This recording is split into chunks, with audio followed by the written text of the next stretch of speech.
দেশে এখন বর্গী সরকার। বর্গীরা আগে লুটপাট করে নিয়ে যেত, আর এখন সরকারি লোকজন অর্থ সম্পদ বিদেশে পাচার করে। মন্তব্য বিএনপি নেতাদের। দুপুরে রাজধানীতে এক আয়োজনে এসব কথা বলেন তারা। বিস্তারিত রাশেদুল কাদেরের রিপোর্টে। জিয়াউর রহমানের মৃত্যুবার্ষিকী ঘিরে চলছে বিএনপির 15 দিনের কর্মসূচি।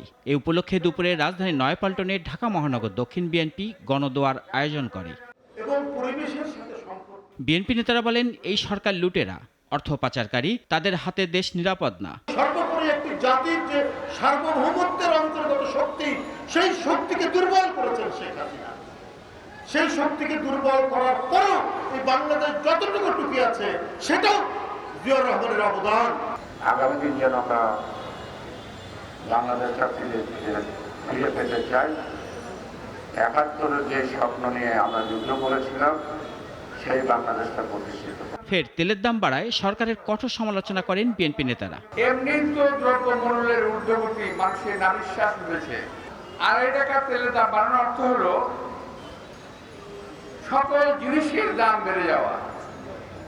কতগুলো জিনিস আছে, বিদ্যুৎ, তেল, এগুলোর দাম বাড়ানো হলে এটা একেবারে মানুষের শিরায় শিরায় প্রবেশ করে গিয়ে এখন বর্গীরাই ক্ষমতায় বসে গেছে।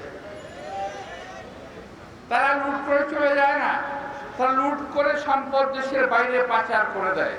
বিএনপি নেতারা বলেন, সব ধরনের বিপদ আপদ থেকে দেশকে রক্ষা করবে বিএনপি। রাশেদুল কাদির, নাগরিক, ঢাকা। একমাত্র ওয়ালটন এসি দিচ্ছে 1 বছরের রিপ্লেসমেন্ট গ্যারান্টি।